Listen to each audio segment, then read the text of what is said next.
So I hear you're stuck in debt hell because of some futile fertility treatments. A few years after our divorce, my ex-husband came up to me with a sarcastic smile. We were in a famous wine country and had unexpectedly run into each other. It's pathetic, really. All that effort for nothing. He scoffed, looking down on me. After our divorce, he had remarried and been blessed with children. Living contentedly with his family, thinking of himself as a winner and mocking me. And whose story might that be? I replied, patting my slightly swollen belly. I wonder who really needs fertility treatments. Little did he know, he was about to discover a shocking truth. No matter how much he ranted or clung to me, it was too late for regrets. The beginning of his life's downfall was unfolding. The false happiness he had from his mistaken beliefs was crumbling down with a crash. Those who attain happiness. Those who miss it. Our encounter would sharply delineate the fortunes of our respective futures. My name is Mary. I work at a travel agency counter. I propose various plans to customers who come in, arranging trips that leave them satisfied. I found great fulfillment in such work. Stephen and I got married after a workplace romance. He joined my branch as the new manager, a man of very calm demeanor, always treating me with a kind smile. During the busy seasons like summer holidays, overtime increased, and we often worked late into the night together. Between tasks, we'd get excited about fun conversations or encourage each other through tough times, and gradually, the time we spent together increased. Eventually, we became aware of each other and started dating, which led to marriage. After marriage, I was transferred to another branch. Working at a travel agency means lots of overtime and it's tough. You've worked hard without a complaint up till now. Once we're married, it's okay to relax a bit and be a homemaker. My husband did say, showing concern, which made me feel incredibly happy. However, I found my work rewarding and had a dream I absolutely wanted to realize. For that dream, I had lived a frugal life and saved up money. So, I decided to continue working even after marriage. My husband respected my feelings. And so, we both devoted ourselves to working at different branches. Understanding each other's work, we returned home every evening to comfort and toast one another, enjoying such simple happiness. 2 years into our marriage. It's taking quite a while for us to have a baby, isn't it? I started to feel a bit anxious as 2 years passed without conceiving a child. I lost my parents when I was a student. Growing up as an only child, there were many times I felt lonely. Because of that, I always dreamt of being part of a big family. So after getting married, I wanted to have at least 2 kids, not necessarily a large brood, but definitely more than one. There's no need to rush. They will come when the time's right. He was receptive to my feelings and agreed on starting a family. I wonder if I might be infertile. Maybe I should get checked out at the hospital, I said, looking downhearted. Don't be so down on yourself. Everything's gonna be okay. But if it'll ease your mind, go ahead and see the doctor, my husband said, gently stroking my hair. He always understood me. I was so touched I almost cried. Then I started visiting the OB/GYN and went through several tests. After numerous tests, they didn't find anything wrong with me. That's great news, there's nothing wrong, my husband said happily, looking at the test results. See? What did I tell ya? There's no need to worry. The baby will come when it's ready. His kind smile saved me more times than I could count. I felt so much lighter. Next up is the test for you. It's a short procedure, so maybe you could squeeze it in during a work break? It's likely that my husband won't have any issues either. But just to be safe, I wanted him to get tested. Of course, I was confident that my husband would agree readily. Why should I get tested? Infertility is usually a woman's issue, and it's pointless for me to do it. My husband's response caught me off guard. It might seem pointless, but just as a precaution. Besides, if it turns out to be an issue on the man's side, there are treatments available. Won't you consider it? I could see my husband's expression cloud over. I understood his reluctance to get tested. If there was a problem found, it could be a blow to his pride as a man. It was a delicate issue. And I knew pushing him wouldn't be right. There's no rush. When you have the time. But my husband remained silent. The day ended without another word on the subject. One day, we went to visit my husband's family home. It was my mother-in-law's birthday, and we brought her a bouquet and a gift. When my husband was a child, his father had an affair and then disappeared. Since then, my mother-in-law had to raise my husband by herself. I heard she had gone through a lot of hardships. My mother-in-law turned 65 this year and finally retired after years of hard work. Never skimping on raising her children along the way. I've always respected her as a woman for that. I hope she can now spend her days happily and at ease. That's what I was thinking. The bouquet and gift, I was sure she'd be thrilled with them. With that conviction, I opened the front door of my in-laws' house. Well, hello there. My mother-in-law greeted us with a bright smile. Oh, what beautiful flowers! And this is a bath set. I'm so touched you remembered how much I love my baths.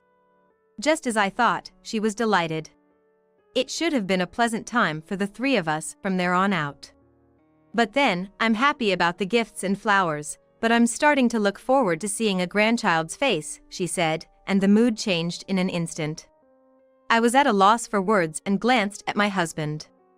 But he stayed silent. Mary, I understand you're busy with work, but there are more important things than work, aren't there?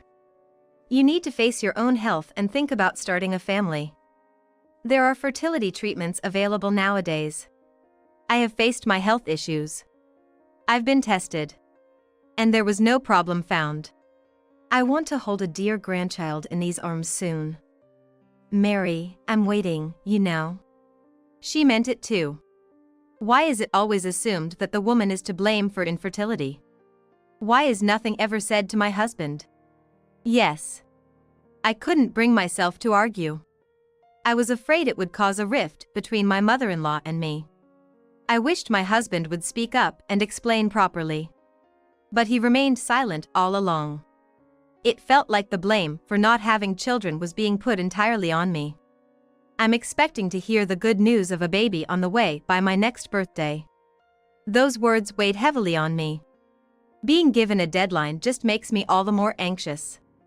I kept telling myself not to worry, but my mother-in-law's words echoed in my head constantly. I can't remember a thing from the conversation that followed.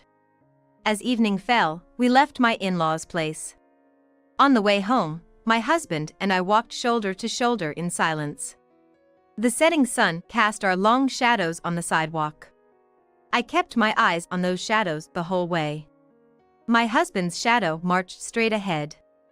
What could he be thinking right now? How did he take what his mother said today? I wanted to ask, but I couldn't. No, I was afraid to. Afraid I'd be crushed by his words again. We arrived home without a word. I'm starved. Let's get dinner started. My husband said as if nothing had happened. He was probably planning to end the day without touching on how I felt. I gathered my courage and broke the silence. Hey, Stephen, about what your mom said today. He turned to me with his usual smile. Huh? What about it? Is that smile of his fake? She said she wanted grandkids, didn't she? I looked straight at my husband. Yeah. But since we can't have them, we just gotta wait, right? No, that's not what I'm trying to say. You were the one telling me to prioritize my health over work and to consider fertility treatments. I faced the issue head-on and got tested, and there was nothing wrong. My husband's expression began to change. Why didn't you say anything back then?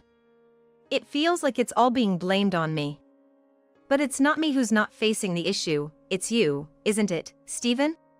I hadn't intended to say it like that. But once I started, the words just wouldn't stop. All my pent-up frustration exploded. What the heck? Always talking about tests. I already told you that. The cause of infertility is often on the woman's side. And what Mom said wasn't wrong. It's not my fault.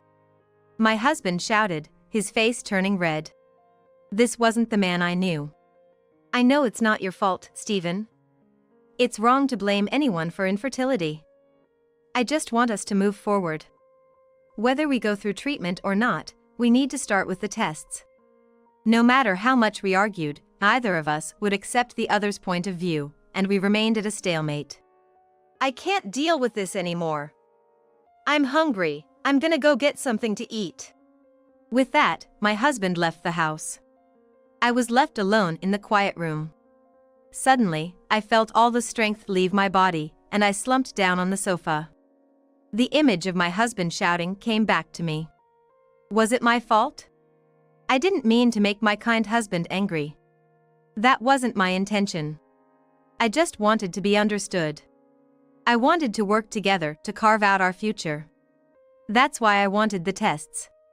I couldn't stop crying. In the quiet room, only the sound of my sobbing echoed. The next morning, my husband came home silently. You said you were just going out to eat. Where did you spend the night? I was worried. My husband wouldn't even listen to my words. It doesn't matter. Leaving just that one phrase hanging in the air, my husband left for work. It was our first big fight. These things happen. I thought he'd be in a better mood by this evening. With that hope, I too headed off to work. All morning, I could only sigh. But my husband's mood didn't seem to improve, no matter how many days passed. He started leaving the house earlier than before and returning home later. On weekends, he'd leave without saying a word and come back only after I had gone to bed. The times we used to spend just the two of us had drastically reduced. It felt like he was avoiding me. I no longer knew how to approach him. Gradually, this silent living became our new normal. I can't even remember the times when we used to cherish our moments together. What made us this way? Was it so wrong to suggest that test? And finally, my husband stopped coming home. Lately you've been away a lot. Where are you staying? We talked with our backs turned to each other. I've been swamped at work and always miss the last train, so I stay at a business hotel near the office. He said, his back also turned to me. I see. And then he went off to the bedroom. At some point, my bed had become the couch in the living room. The excuse of work being too late to come home doesn't add up. It's not even the busy season. My husband's hiding something. It became a reality a few weeks later. My husband would come home every few days, dump a load of laundry for me to do. Then, he'd pack his freshly washed underwears and clothes into his bag and scurry off. He could at least wash these himself. I muttered to myself as I loaded my husband's laundry into the machine. That's when I heard something drop with a clink. I looked on the floor, but nothing was there. But I was sure I heard something. I searched again, more carefully this time. What could have fallen? It was when I stepped back that I saw something glinting at my feet. Here it is. What's this? I picked up the shimmering object and placed it in my hand. Oh. I was at a loss for words. The shining object in my palm was a small earring. For a moment, my mind went blank, but I was not as shocked as I thought I'd be. It was obvious to anyone when he stopped coming home. My husband was having an affair. Somewhere in my heart, I had this suspicion. But I was afraid to face the truth and pretended not to care. I just didn't want to hurt myself. But now, faced with reality, I can't run anymore. I've decided to confront my husband squarely. I decided to confront my husband squarely. To grasp the proof of his affair and end our marriage. The next day, I headed to a private investigator. A few days later, my husband's affair was out in the open. The other woman was a new employee at the branch office where he worked. Around the time our marriage started to crack, this young and pretty employee joined the company. With his trademark calm demeanor and kind smile, my husband charmed this female employee. He got close to her by being her mentor at work, and it seems they became involved. It was new to me, But apparently, my husband had made moves on various female employees before. Using his position as a superior, he would sweet-talk women, getting close to them. That was his clever tactic. I was just one of the women who had fallen for his scheme. The reason he chose me as a marriage partner was probably because I was convenient for him. Frustration welled up inside me. I decided, it's time to end this life. That night, as usual, my husband came home with a heap of laundry.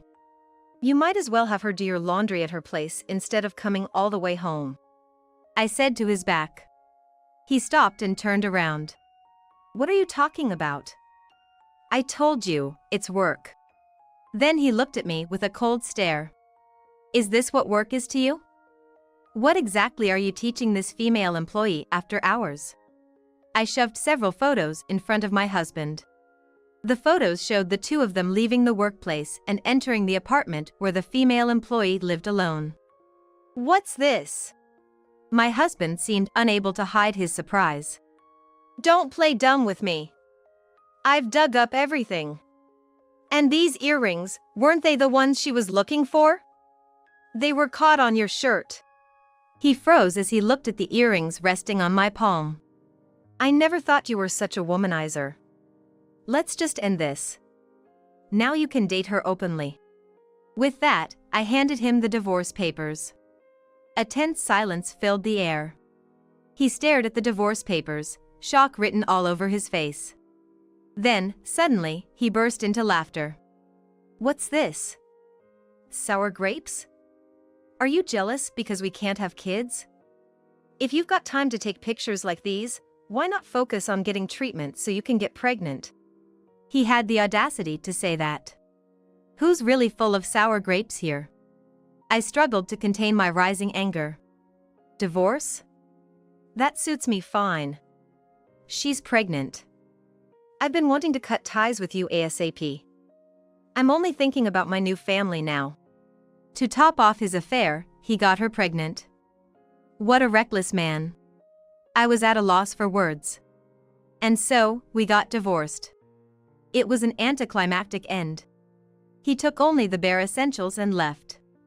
I also decided to move out of the rental condo we had lived in together. After finishing the lease termination, I was cleaning up the apartment. Everything my husband left behind went straight into trash bags. I didn't have a shred of nostalgia. Just then, the doorbell rang. Who could it be at a time like this? I slowly opened the front door. Outside the door, there stood a man alone. His hair was unkempt, and he wore dirty clothes. He was a man I had never seen before. He greeted me and began to speak. His words left me astonished. 3 years had passed since then. After my divorce, I continued to save diligently, and finally, I reached my savings goal. I had made my dream come true. And so, I quit my job at the travel agency. One day, I was walking through a wine country. It was one of the US's most famous wine countries. Wine tasting at vineyards was popular, and I saw people walking around happily. Also, recently, new sweet shops and cafes had sprung up, making it popular with the younger crowd. I loved the lively atmosphere here so much that I moved nearby. While enjoying a stroll in the lovely weather, I heard a familiar voice calling my name from behind. Who could that be? I turned around, and to my surprise, I was at a loss for words at the sight that greeted me. It was my ex-husband, whom I had parted ways with 3 years ago. "Well, I never expected to run into you here. Are you taking a solo trip to wine country? That's pretty sad." He was dressed in work clothes, sporting a scruffy beard and messy hair. I wondered if he had quit working at the travel agency. I never imagined we'd bump into each other like this. My pleasant walk was completely ruined. "So I hear you're stuck in debt hell because of some futile fertility treatments." My ex-husband approached me with a sarcastic smile. "It's pathetic, really. All that effort for nothing."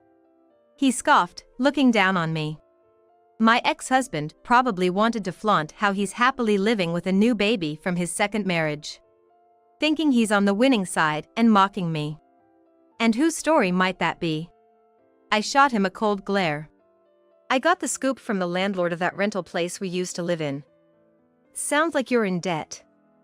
After I left, some guy you borrowed money from came to collect, right? You racked up debt for expensive infertility treatments, and in the end, you got nothing but a pile of bills. The man he mentioned was someone who had come asking about money when I was cleaning out the apartment alone after my divorce. Debt? You're mistaken about something. But hey, sometimes it's better off being wrong. I confronted my ex-husband with a truth that visibly clouded his expression. It was a shocking truth for him. 3 years ago, after our divorce, I was packing up our apartment when a man came by. That man wasn't a debt collector, he was actually Stephen's father. I had been told that he had run off with another woman years ago, but there he was, looking for Stephen.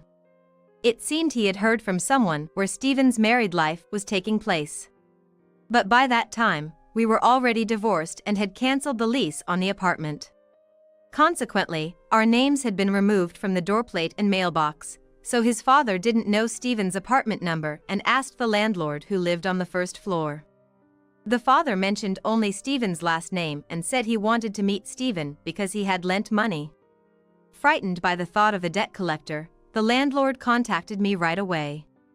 When I heard from the landlord about the visitor, I simply said, "Let him in, I'll meet with him." The landlord loves gossip, and I was afraid of rumors spreading. So, the landlord, who believed the father was indeed a debt collector, probably told Stephen the story in a dramatic way when they bumped into each other. Stephen took it seriously. The reason Stephen's father came to the apartment was to ask for money. He had been abandoned by his mistress and was in financial trouble. Desperate to find Stephen, he came to ask for money. Unaware that we had divorced, he humbly asked me for help. However, it had nothing to do with me anymore. This man was not my relative or anything of the sort. I told Stephen's father to rely on his son and gave him Stephen's contact information. After that, Stephen's father left. Hearing this story, Stephen's face turned red with rage. "You gave him my contact info?" "Ever since then, I've been hounded by dependency inquiries. It's been a nightmare." Amidst the joyful laughter echoing through the wine country, the yelling of my ex-husband rang out. "Why do I have to help that guy? He left me and Mom, didn't he? Showing up now and asking for help, that's just too much." It's no wonder my ex-husband was angry. It was completely his father's selfishness. But I had no sympathy to spare for that. And then my wife says she's sorry for having such a troublesome father and even talked about getting divorced because of it. That's quite the sorry situation. However, for the sake of our child who's on the way, I convinced her to give our marriage another shot, and by agreeing to help out with her family business, we settled things amicably. I glanced at the name embroidered on the chest of his work clothes. From the company name, it seems like my ex-husband's wife's family runs a cleaning business. He gave up his position as the head of a travel agency branch and was now entering and exiting inns daily as a cleaner. And since his wife managed all the earnings from the cleaning business, my ex-husband didn't have a penny to spend freely. It seemed his wife had seen through his womanizing ways and wanted him out of the travel agency and under her parents' watchful eye. I was impressed with such a grounded young wife. She's got it together, doesn't she? But it's rare for a wife to make her husband live so restrictively. Is there another reason, I wonder? My ex-husband suddenly became quiet and his face turned pale. "What's the matter? You still hiding something from me?" I wasn't hiding anything. Just one thing was on my mind. I wonder if the child that's being born to you and your wife is really yours. I replied, patting my slightly swollen belly. My ex-husband looked at my belly and froze. It was as if time had stopped just for him. In fact, I was pregnant. Just like the test results showed, there's nothing wrong with my body. After the divorce, I led a life far beyond my ex-husband's imagination. That life was bliss itself. Saying that, I tried to enter the upscale hotel in front of me. Then, he said, "Wait. Hear me out," trying to hold me back. But I had no obligation to listen to my ex-husband anymore. We didn't ask for your cleaning services. So, please don't come in. My ex-husband looked at me, puzzled. What do you mean we? Who are you to this place? There's no more to discuss, but I'll leave him with one last thing. I'm the owner of this place. My ex-husband's face turned pale again. My parents loved this wine country. When I was young, our family often spent time in a small hotel here in this city. That hotel, filled with our memories, had become old and run down, overshadowed by the new, larger hotel that had sprung up around it. Eventually, it faced financial difficulties and nearly had to shut down. It was my dream to buy that hotel. I saved most of my income from the travel agency and, thanks to living frugally, I finally reached my savings goal. I bought it with the inheritance from my parents and my savings, renovated it, and successfully reopened it. From my experience in the travel agency, I created an inn that feels cozy for everyone, young and old, men and women alike. The reputation of the inn spread rapidly. Now it has joined the ranks of the luxury hotel, and my net worth has reached $260 million. Especially popular at the hotel is the food. Menus are tailored for each guest, and the meals are served with this personal touch. Many guests come back specifically for the meals. The meals reflect the dedication of the chef, who spares no effort for the sake of others. I empathized with the chef's caring heart, and we were drawn to each other. And then, I remarried him. After the remarriage, I got pregnant right away. I have no more conversations with my ex-husband. I turned my back on him. Please, wait! It must be about money, as usual, why he's trying to stop me. To me, he's a stranger now. I owe him nothing. I have nothing more to discuss with you. Don't ever show up in front of me again. With that, I walked into the hotel. Even so, when my ex-husband tried to follow me in, he was stopped by the staff and sent outside. The sound of my ex-husband calling my name faded away and eventually disappeared.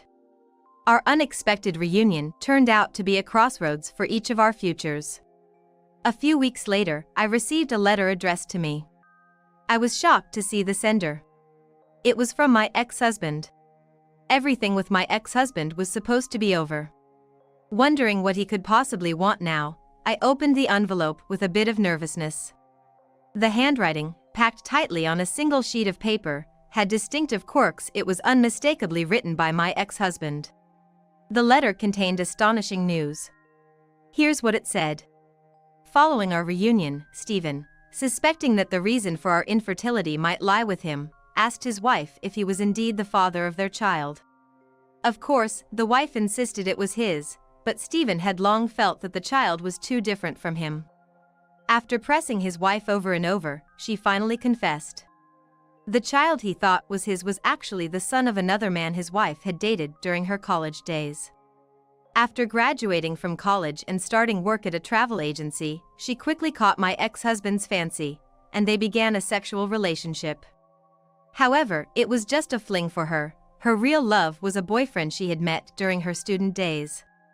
She became pregnant with her boyfriend's child and considered marriage, but once he learned of her pregnancy, he disappeared. He must have been feeling overwhelmed with insecurity about having a child so young, fresh out of college, unable to shoulder the responsibility. Terrified at the prospect of becoming an unmarried mother, the wife lied that the child was from her casual fling, who was my ex-husband, and married him to secure a financially stable life. However, after the marriage, when she found out that my ex-husband's father had run off with his mistress, abandoning his family, it echoed her own past of being abandoned by a boyfriend. So, to keep my philandering ex-husband on a tight leash, she threatened him with divorce to keep his attention on her. She had him work under her parents' supervision, managed his paycheck herself, and never let him have any disposable income. Fed up with the constricting life, my ex-husband went berserk upon learning the truth. The daily arguments with his wife became incessant, and he chose the path of divorce. However, his parents-in-law, who were on his wife's side, wouldn't agree to the divorce. Still, determined to divorce, my ex-husband fled from his wife's presence. with very little money to his name. Now, it seems he's been drifting from motel to motel, with nowhere to live. Even when he tries to find a job, without a suit and with his unkempt appearance, he's not having much luck. It sounds like he's just getting by on day labor to afford his daily meals. He wrote that he wishes he could go back to those days. Don't make a fool of me wanting to get back together, I thought. I do pity my ex-husband's plight, but it's the path he chose. The fertility tests, the affair, and the way he scoffed at me when we reunited.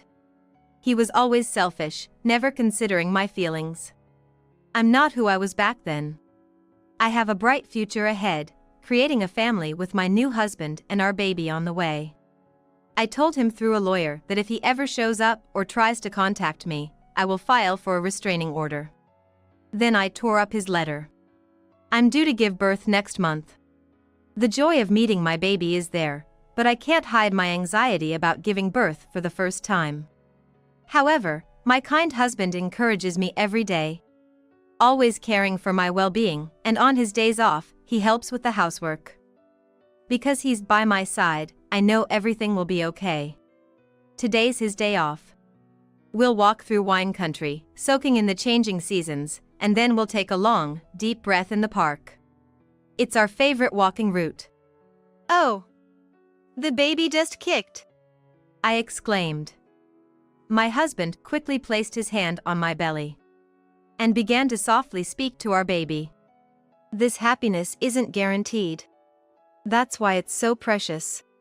With that thought, I took another deep breath of the fresh air in our charming town.